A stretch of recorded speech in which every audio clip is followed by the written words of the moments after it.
कहानी अली नामक एक युवक से शुरू होती है जो एक प्राचीन पुस्तकालय में काम करता है। अली को हमेशा से ही रोमांच और रहस्यमयी कहानियां पसंद थी, लेकिन उनका जीवन साधारण था।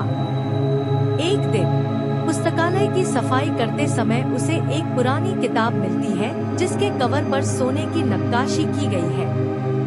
पुस्तक का शीर्षक था देवमाला की घाटी।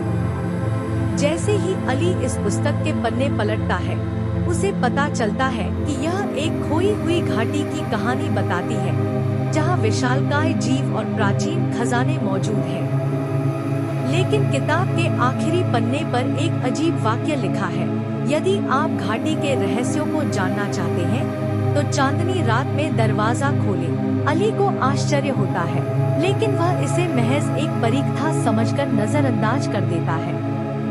रात को जब अली चांदनी रात में किताब खोलता है तो उसके कमरे की दीवार पर अचानक एक दरवाजा दिखाई देता है। विस्मय और भय से वह दरवाजा छूता है और पलक झपकते ही खुद को एक बिल्कुल नई दुनिया में पाता है। यह घाटी वही थी जिसके बारे में किताब में लिखा गया था।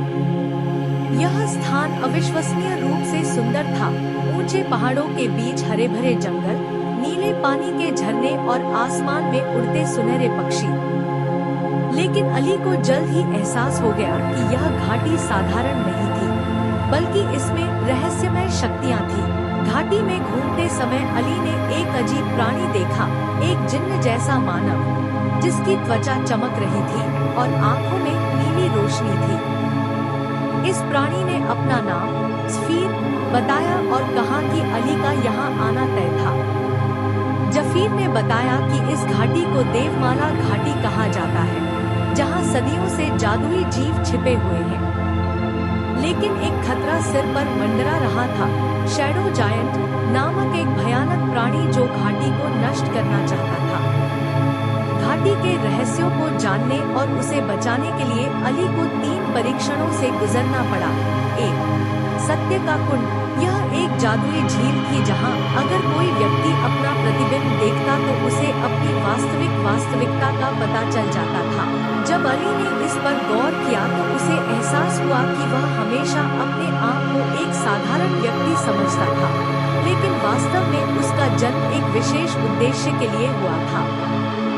2. बोलते पेड़ों का जंगल। यहाँ पेड़ इंसानों से बात करते थे और सही सवालों के जवाब देने पर ही पीछे हटते थे।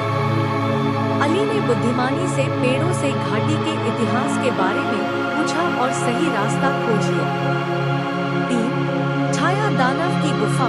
यह अंतिम परीक्षा थी, जहाँ उसे भयानक छाया दानव का सामना करना पड़ा। अली ने पाया कि छाया दैत्य वास्तव में घाटी के प्राचीन संरक्षकों की क्रोधित आत्माएं थीं, जो किसी धोखे के कारण अंधकार में बदल गई थी। अली ने अपनी बुद्धिमत्ता से उनका रहस्य सुलझाया और घाटी को बचा लिया। जब अली ने सभी परीक्षण पूरे कर लिए तो घाटी के सभी विशाल प्राणियों ने उन्हें अपना उद्धारकर्ता मान लिया। जेफिर ने उसे एक मौका दिया, वह चाहे तो अपनी दुनिया में लौट सकता था या हमेशा के लिए इस जादुई घाटी का हिस्सा बन सकता था। अली ने सोचा और अंततः निर्णय लिया कि वह वापस जाएगा ताकि वह दुनिया को इस घाटी के रहस्य बता सके। घाटी ने उसे एक सुनहरा पंख दिया जो उसके लिए किसी भी समय पुनः लौटने का रास्ता खोल सकता था। अली अपनी आंखें झपकाता है और अचानक खुद को अपने कमरे में पाता है, जैसे कि कुछ हुआ ही न हो। लेकिन उसके हाथ में वह सुनहरा पंख था, जो साबित करता था कि यह सब सच था।